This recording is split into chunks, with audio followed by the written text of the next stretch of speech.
여러분은 혹시 성도로서 점수를 좀 매겨본다면 몇 점 정도 받는 성도라고 생각을 하십니까? 점수를 매기는 기준에 따라서 좀 달라지겠지만 성도로서의 경건성을 기준으로 평가한다면 어느 정도 평가를 받을 수 있을 것 같으십니까? 야고보서의 주제는 경건, 성숙, 온전함, 행함이 있는 믿음, 이런 것들을 주제로 삼고 있는 말씀입니다.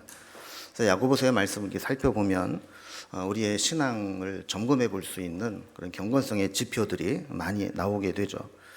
야고보서는 아직 예수님을 모르는 사람들에게 복음을 전하기 위해서 쓰여진 책이 아니라 이미 예수님을 믿고 신앙생활을 잘하고 있는 교회에 보낸 서신서입니다. 그래서 1절 말씀에 보면 하나님과 주 예수 그리스도의 종 야고보는 흩어져 있는 12지파에게 문안하노라 라고 시작을 합니다. 여기 보면 이 야고보서를 받아보는 수신자로 지목된 사람들이 흩어져 있는 12지파라 이렇게 기록을 하고 있죠. 디아스포라라 이렇게 알려진 유대를 떠나서 다른 지역에 흩어져서 신앙생활하고 있는 교회 교인들에게 복음을 전하기 위해서 쓴 서신서라는 겁니다. 그래서 이미 12지파라는 이야기는 이제 구약의 이스라엘 백성을 형성하는 가장 기본이 12지파 아닙니까? 마찬가지로 교회를 형성하고 있는 가장 기본적인 성도들의 공동체를 대표하는 말이다 이렇게 보면 됩니다. 그런데 야고보가 이 편지를 써서 보내면서 흩어져 있는 성도들을 가만히 보니까 그들에게 이 복음에 합당한 삶을 살아가는 모습이 잘 보이지를 않는 겁니다. 예수 믿고 구원받았다는 것에 안주할 뿐 말씀대로 살려고 하는 노력들이 보이지 않았다는 것이죠. 그래서 겉모양은 성도인데 성도답게 살지 못하는 흩어져 있는 교인들을 바라보면서 영적으로 고착되어 있지 말고 성숙에 이르고 성장하는 신앙을 가지면 좋겠다 해서 그들의 신앙과 경건을 점검하도록 하는 서신서가 야고보서입니다. 야고보서는 이제 시작부터 교회가 그 당시에 이미 여러 가지 시험을 당하고 어려운 가운데 있다는 것을 이제 인정하면서 시작을 합니다. 그런데 본론으로 들어와 보면 좀 외적으로 당하는 시험과 시련보다 교회의 더 큰 문제는 좀처럼 성도들이 성장하려고 하지 않고 온전한 모습에 이르도록 노력하는 모습이 보이지 않는다는 겁니다. 그럼 우리도 동일한 문제의식을 좀 갖고 오늘 말씀을 함께 나누면 좋을 것 같습니다. 예수를 오랫동안 믿지만 성장하지 못하고 자신의 신앙에 자만하고 이 정도면 난 잘 믿는 거야 이렇게 스스로를 과대평가하거나 오해하게 될 때 우리는 스스로 속는 신앙이 될 수 있다는 것이죠. 오늘 본문은 특히 헛된 경건과 하나님 앞에 정결하고 더러움이 없는 경건이 어떤 것인지를 구분해서 설명을 하면서 오늘 우리에게 참된 경건, 온전한 경건에 이르도록 하는 것을 보게 됩니다. 자, 그렇다면 주님이 원하시는 참된 경건은 어떤 것일까? 온전한 경건은 어떤 것일까를 한번 말씀을 통해서 한번 점검해 보도록 하겠습니다. 첫 번째는 우리의 감정과 말을 제어할 수 있어야 그것이 참된 경건이다 라고 말씀합니다. 오늘 본문을 보면 우리의 감정과 언어는 속도 조절이 필요하다라는 것을 말씀합니다. 과속은 항상 사고를 유발할 수 있듯이 속도 조절이 안 된 감정과 언어는 반드시 문제를 일으키고 충돌하게 되어 있습니다. 감정이 요동치는 대로 드러내거나 말하고 싶다고 걸러내지 않고 말을 다 쏟아내게 되면 경건성이 무너질 뿐만 아니라 공동체도 파괴하는 역할을 하게 되죠. 이렇게 속도 조절을 하지 못해서 문제를 일으키게 되면 지금까지 경건해 보였던 모든 것들이 다 물거품이 되어버리고 맙니다. 속도를 올려야 할 것은 듣는 것이고 속도를 줄여야 하는 것은 말하는 것, 성내는 것이다 라고 말씀하죠. 그래서 19절 말씀 보면 내 사랑하는 형제들아 너희가 알지니 사람마다 듣기는 속히 하고 말하기는 더디하며 성내기도 더디하라. 그래서 듣는 것은 속히 하고 말하고 성내는 것은 더디하라 이렇게 말씀하죠. 근데 듣는 것을 속히 한다라고 하는 것은 이 속도의 문제로 표현했지만 사실은 우선순위나 태도의 문제로 보아야 합니다. 듣는 것은 우리가 빨리 듣는다고 듣는 게 아니잖아요. 말을 해야 듣는 거니까. 그러니까 이 듣는다는 것은 우리가 속도 조절을 할 수 없습니다. 그런데도 불구하고 속히 하라는 것은 자꾸 말하려고 하지 말고 먼저 들으려고 하라는 겁니다. 그 대화는 말하는 것과 듣는 것으로 이루어집니다. 대화를 하다 보면 말을 하고 싶을 때가 있습니다. 그래서 때로는 막 말을 가로채서 하기도 하고, 들으려고 하지 않고 내가 할 말만 생각하고 있다가 막 끼어들려고 할 때가 있죠. 근데 이렇게 하지 말라는 거예요. 말하려고 할 때 속도를 줄이라는 거죠. 그리고 듣는 쪽에 속히 하라는 겁니다. 26절 말씀에도 보면 누구든지 스스로 경건하다 생각하며 자기 혀를 재갈 물리지 아니하고 자기 마음을 속이면 이 사람의 경건은 헛것이라 그랬습니다. 우리 경건이 헛되지 않으려면 혀에 재갈을 물리고 들으려고 하라는 겁니다. 여러분, 재갈이라고 하는 것은 말을 통제하기 위해서 입을 막거나 입을 가로질러서 물려서 놓은 쇠로 된 도구를 의미합니다. 그래서 말들을 보면 이제 이런 것들을 이제 입에다가 이렇게 채워놓고 있는 것을 보게 되죠. 3장 3절에도 보면 우리가 말들의 입에 재갈 물리는 것은 우리에게 순종하게 하려고 그 온몸을 제어하는 것이라, 이렇게 설명을 합니다. 우리가 만약에 사람에게 이렇게 물리적으로 재갈을 물린다면 엄청난 인권 탄압이 되겠죠. 그런데 이 말씀은 스스로 자기의 입에 재갈을 물리라라고 하는 것은 생각나는 대로 말하지 말고 스스로를 통제하라 하는 의미를 가지고 있습니다. 특히 공동체나 대인 관계에 있어서 말이 얼마나 중요한가를 목회적으로 잘 알고 있었던 사도 야고보는 3장과 4장에서도 계속해서 말에 대한 이야기를 강조합니다. 3장 2절에도 보면 말에 실수가 없는 자라야 온전한 사람이다. 그러면서 말에 실수가 없이 살기가 너무나 힘들다라는 것을 이야기하죠. 말은 또 작은 것이지만 그것이 가져오는 역할은 엄청나게 크다는 거예요. 마치 큰 배도 작은 키에 의해서 큰 배가 움직이듯이, 또 작은 불씨 하나가 온 세상을 다 불태우듯이 말 한마디가 온 공동체를 그렇게 만들 수도 있다라는 경고를 하고 있습니다. 4장에서도 비방하는 말, 허탄한 것을 자랑하는 말, 이런 것들을 금지하라고 명령하는 것을 보게 되죠. 참된 경건은 우리가 흔히 세상적으로 말하듯이 입이 방정이 되지 않도록 말하는 것을 제어하고 절제하는 것에서부터 시작된다라는 겁니다. 또 말 못지않게 중요한 게 감정입니다. 이 감정은 또 언어와 바로 직결되어 있습니다. 사람이 기분이 너무 좋거나 또 너무 감정적으로 분노하게 되면 그 말을 통제하지 못하고 감정들이 그대로 쏟아 나오게 되는 경우가 있게 되죠. 야고보는 오늘 보면 20절에서 성내는 것은 하나님의 의를 이루지 못한다라고 단정합니다. 우리가 아무리 하나님의 일을 한다고 하고 아무리 위대한 일을 한다고 해도 화를 내면서까지 하게 되면 하나님의 의를 이룰 수 없다는 거예요. 단기적으로는 어떤 성과를 낼 수 있고 실적은 낼 수 있을지 모르지만 결과적으로는 하나님의 의를 이루지 못한다는 겁니다. 왜 그렇습니까? 화를 내다 보면 상처받는 사람이 생기고 공동체가 분열되게 됩니다. 감정이 격해지면 이성이 극도로 마비되고 올바른 판단이 어려워집니다. 그래서 화가 나 있는 상태에서 어떤 일을 결정하게 되면 극단적이고 최악의 결과를 선택할 때가 종종 있게 되는 것이죠.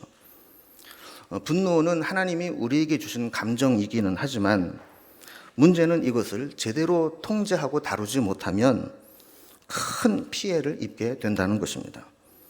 좋게 포장해서 우리가 의분이니 거룩한 분노니 그렇게 이야기할 때도 있기는 하지만 우리의 경험상 우리가 느끼는 분노의 대부분은 사사롭고 이기적인 분노일 때가 많습니다. 내 마음대로 안 되니까 화가 나는 것이고 내가 무시당한다고 생각하니까 분노하게 되는 것이고 또 내가 원하는 것을 거절당했다고 생각하니까 마음의 화를 다스리지 못하게 되는 겁니다. 또한 시작은 의분이고 거룩한 분노일 수 있지만 그것이 표출되는 과정에서는 사사로운 감정이 개입되고 과장될 수 있는 것이 감정입니다. 그래서 우리가 참된 경건하냐 아니냐를 점검하는 첫 번째 지표는 우리의 감정과 언어가 얼마나 성령님에 의해서 통제되고 제어될 수 있느냐, 여기에 따라서 우리의 경건성이 점검될 수 있다는 겁니다. 두 번째, 우리의 경건성을 점검할 수 있는 기준은 우리가 말씀을 묵상하고 말씀대로 행하고 실천하느냐 하는 것으로 알 수 있다는 겁니다. 말씀을 모르는 사람, 믿음이 없는 사람은 말씀대로 살 수가 없죠. 문제는 믿음이 있고 말씀을 듣는 사람은 그러면 말씀대로 사느냐 하는 겁니다. 참된 경건은 얼마나 말씀을 많이 알고 있느냐가 아니라 얼마나 말씀을 온유함으로 받아서 그 말씀을 실천하느냐에 달려 있는 것입니다.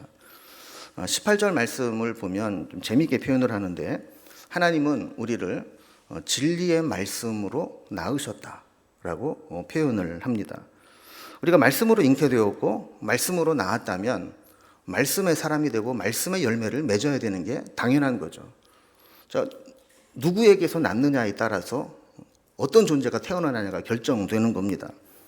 그래서 15절에도 보면 욕심이 잉태한 즉 죄를 낳고 죄가 장성한 즉 사망을 낳느니라. 욕심을 잉태하면 죄를 낳을 수밖에 없는 것이고 그 죄가 자라나면 사망에 이를 수밖에 없다라는 것이죠.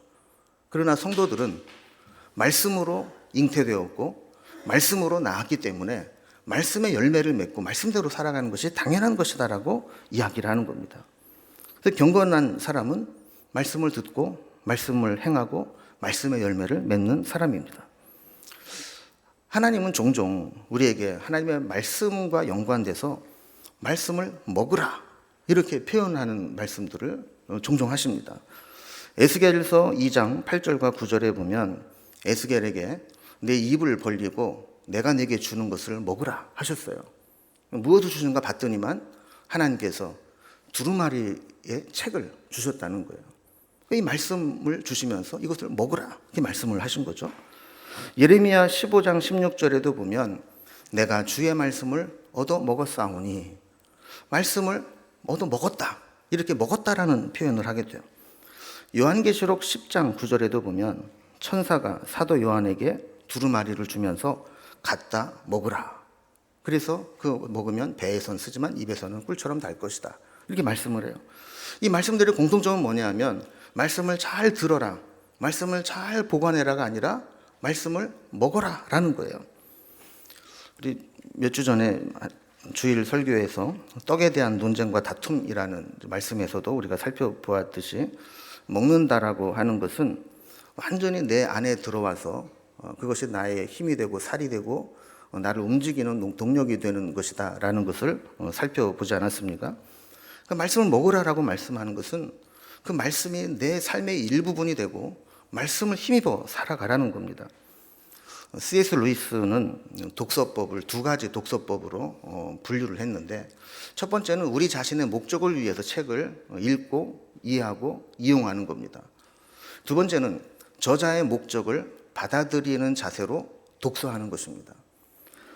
자, 이것을 유진 피터슨은 이 책을 먹으라라는 책에서 말씀을 사용하지 말고 말씀을 수용하라라는 표현으로 설명을 하고 있습니다. 자, 말씀을 내 유익을 위해서 이용하는 사람은 절대로 자기 자신을 변화시키지 않습니다. 자기 중심이고 나는 그대로 있으면서 내 필요에 따라서 말씀을 적용하기도 하고 이용하기도 하는 것이 말씀을 사용하고 이용하는 겁니다.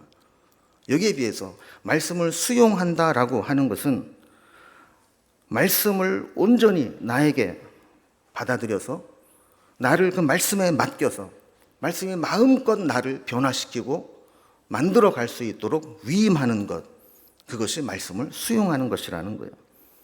그래서 말씀은 처음에 먹을 때는 깨달음의 단계로 시작을 하지만 말씀을 먹게 되면 그 이후로는 삶의 변화의 단계로 나아가야 말씀을 먹는 것이 되는 겁니다.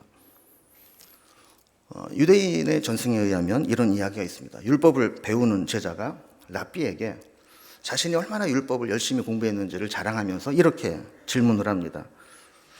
선생님, 제가 모세오경인 토라를 7번이나 꿰뚫었습니다.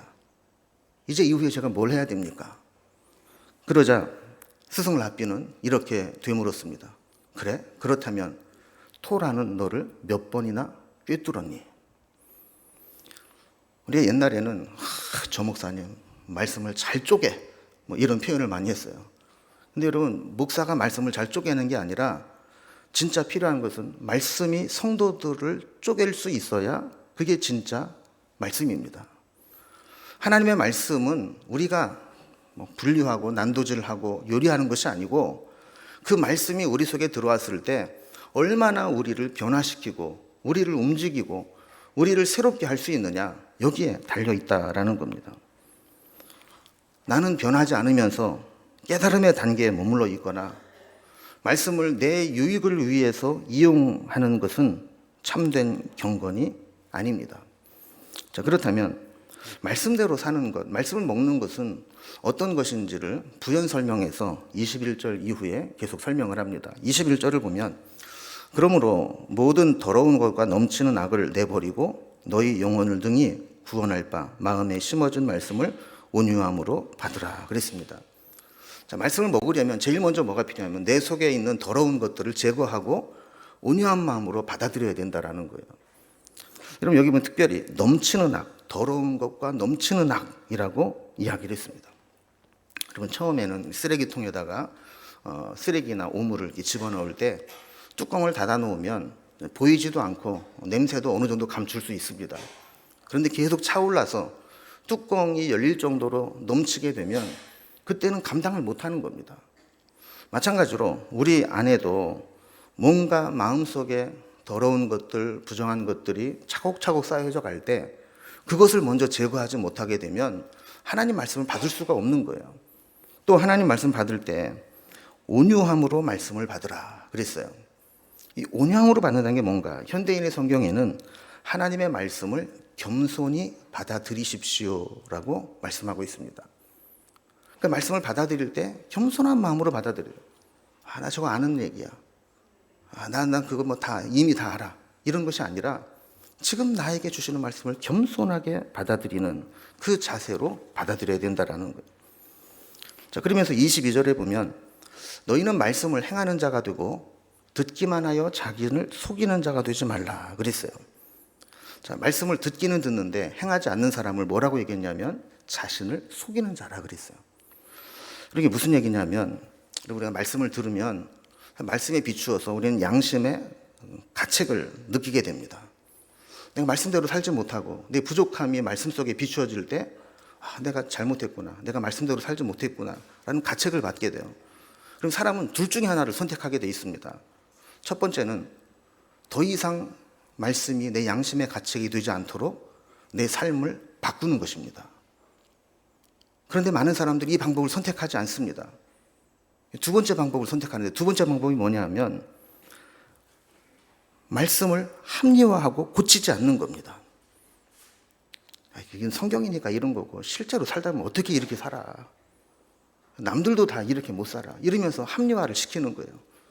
이런 일들이 반복되게 되면 우리 속에 어떤 일이 일어나느냐 하면 점점 양심이 무뎌지게 되고 무뎌지는 것들이 지속되면 마비돼 버립니다. 더 이상 양심의 가책을 받지 못하게 됩니다. 말씀대로 살지 못해도 자신의 잘못이라는 것을 전혀 인식하지 못하게 됩니다. 그럼 나중에는 스스로 속는 거예요. 난 괜찮아. 나는 이 정도면 신앙생활 잘하고 있어. 스스로 속이는 결과가 된다라는 거예요. 그래서 23절과 24절에 보면 말씀을 듣기만 하고 행하지 않는 자를 거울로 자기의 생긴 얼굴을 보는 사람과 같다라고 비유해서 설명을 합니다. 거울로 자기 생긴 얼굴을 보면 어떻게 해야 됩니까? 잘못된 부분을 고쳐야 되죠. 그런데 그렇게 하지 않는다는 거예요. 왜 그러느냐? 곧 잊어버린다 그랬어요. 근데 성경에서 말하는 이 거울은 오늘날 우리가 성능 좋은 거울이라고 생각하면 안 됩니다. 그 당시의 거울은 청동과 같은 금속을 열심히 닦아서 그 비춰지는 것으로 보는 거였거든요. 그러니까 희미하게 보일 수밖에 없죠. 고린도전서 13장 12절에도 보면 우리가 지금은 거울로 보는 것 같이 희미하나 그랬어요. 오늘날은 거울로 보면 선명하게 보이죠. 그런데 왜 거울로 보는 게 희미한 것처럼 보인다고 했냐면 옛날 거울은 그랬다는 거예요. 자, 그러면 분명하게 잘못된 것이 보이면 고칩니다. 우리 아줌마들 이렇게 화장하다가 이게 루즈가 이렇게 빗나가면 어떻게 해야 돼요? 그 닦고 다시 해야 되잖아요. 그런데 이 옛날 청동 거울은 선명하게 보이지를 않아요. 이게 잘못됐는지 안 됐는지 분별이 안 돼요. 그러니까 뭔가 좀 이상하긴 해도 돌아서면 그냥 잊어버리고 만다라는 거예요. 자, 그렇다면 거울을 보는 게 의미가 있습니까? 없습니까? 없죠. 이거를 얘기하는 겁니다. 여러분, 우리 신앙도 마찬가지입니다. 우리가 신앙생활하고 교회에서 예배를 드리면서 뭔가 은혜는 받는 것 같을 때가 있어요. 또 말씀을 깨달으면서 기쁨도 느낄 때가 있어요. 찬송을 부르면서 성령의 감동을 느낄 때가 있어요. 그런데 정작 예배를 마치고 나갈 때는 받은 은혜를 다 놓고 나가는 거예요. 마치 예배를 드렸을 때 아무 일도 없었다는 듯이 예배 드리기 전의 모습으로 변장해서 다시 나가게 된다면 이것은 마치 거울로 우리의 생긴 것을 보고 아무것도 하지 않고 가는 것과 같다라는 것이죠.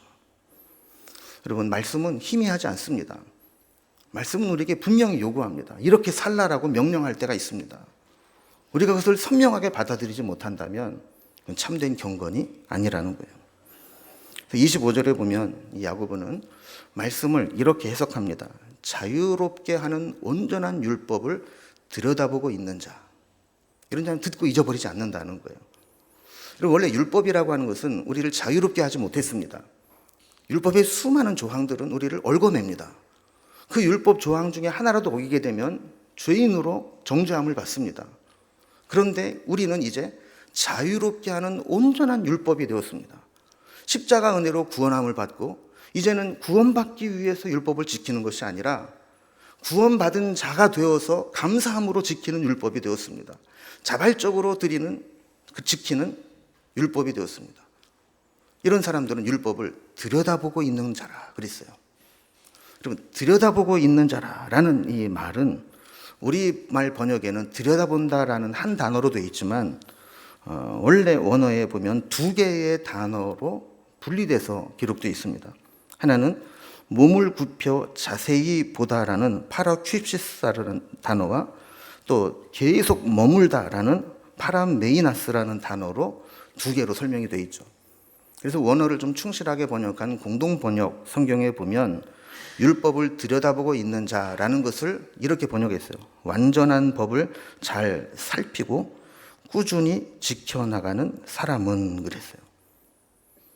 온전한 율법을 받은 사람은 잘 살피고 꾸준히 지킨다는 거예요.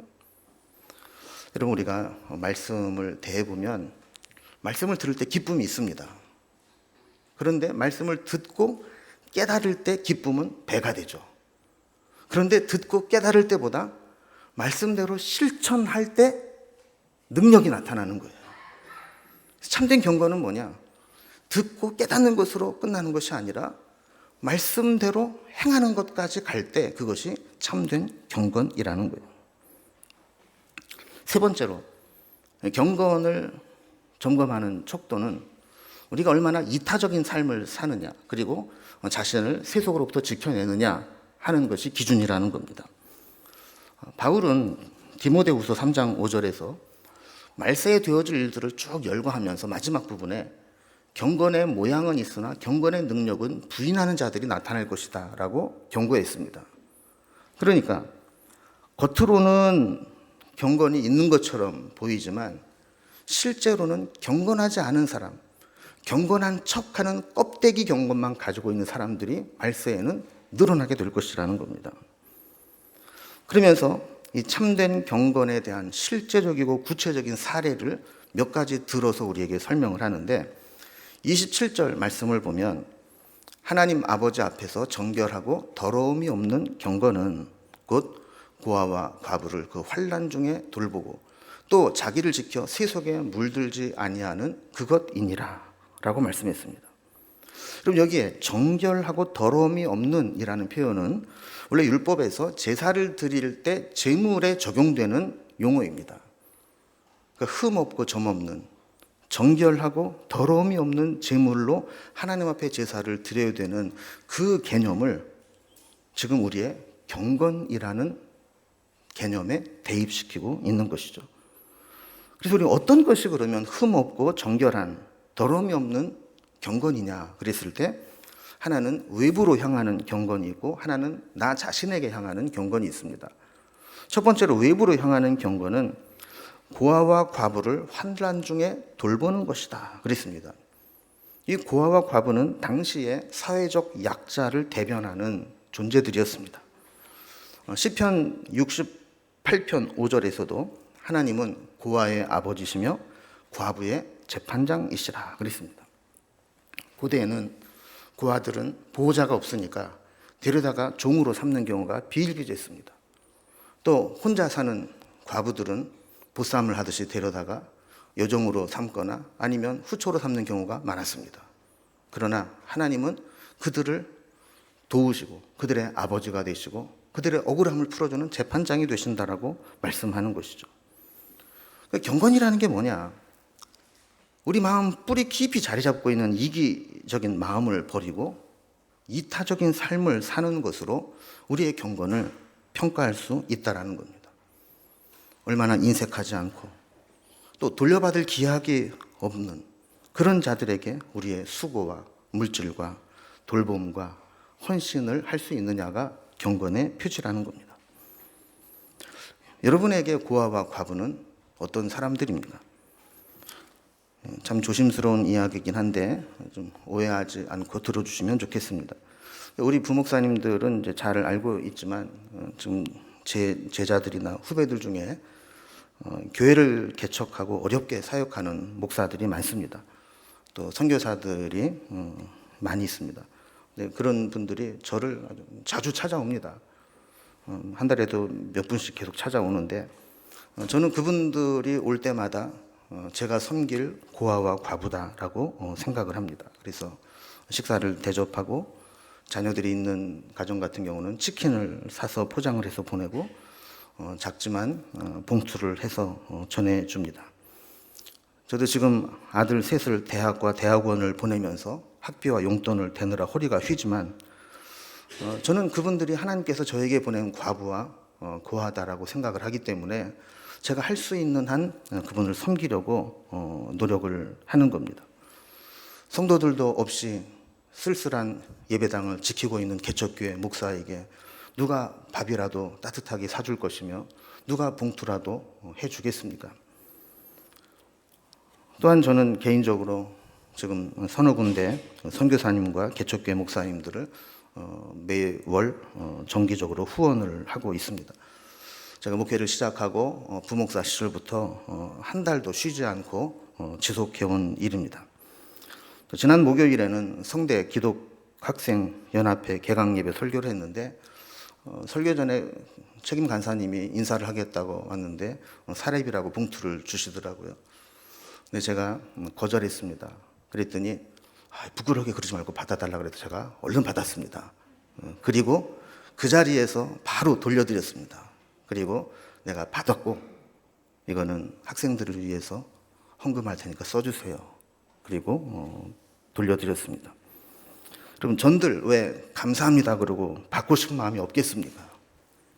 그러나 이것이 하나님께서 나에게 붙여주신 고아와 과부이고 내가 섬기고 헌신해야 될 일이고 이렇게 하는 것이 하나님이 기뻐하시는 일이라 생각하기 때문에 저 나름대로는 그것이 나의 경건의 척도다라고 생각하고 원칙을 지켜오고 있었던 겁니다. 여러분도 나 자신의 은혜만 받기 위해 사는 것이 아니라 참된 경건이라는 것은 내가 돌봐야 될 고아와 과부가 내 주변에 누가 있는가를 살피고 그에게 작은 것이라도 실천하는 것, 그것이 진짜 경건입니다. 두 번째로 경건의 구체적인 사례는 세속에 물들지 않도록 자기 자신을 지키는 것이다 라고 말씀합니다. 그리고 우리가 아무리 선한 일을 많이 하고 또 성숙한 것처럼 보여도 자기 자신을 지키지 못해서 세속에 물들어 버린다면 그것은 경건한 삶이라고 할 수가 없는 것이죠. 세상 풍조와 자신의 정욕을 제어하지 못하면 하나님으로부터 멀어지게 되고 경건한 삶을 잃어버리게 됩니다. 우리는 끊임없이 우리 자신을 돌아보고 점검해 보아야 합니다. 세속에 물들지는 않는지, 내 경건을 잘 지키고 있는지를 돌아보아야 합니다. 여러분, 예전에는 아이를 데리고 시장에 갔다가 아이를 잃어버리고 한참 만에 찾는 경우가 종종 있었습니다. 저도 시골에 살 때 우리 큰아이를 데리고 시장에 갔다가 물건 사고 나서 봤더니 애가 없어진 거예요. 그래서 찾을 때까지 한 20분을 그냥 막 시장통을 뛰어다니면서 그냥 진땀을 뺀 적이 있는데, 왜 그렇습니까? 시장에는 사야 될 물건이 있고 또 신기한 것도 있고 뭐 막 복잡하기도 하고, 그러니까 순간 관심을 놓쳐버리면, 순간 긴장을 풀어버리면 정말 중요한 것을 잃어버릴 수 있다는 겁니다. 그리고 우리가 살아가는 세상이 그렇습니다. 이 세상이 우리의 관심을 빼앗을 만한 일들이 얼마나 많이 있습니까?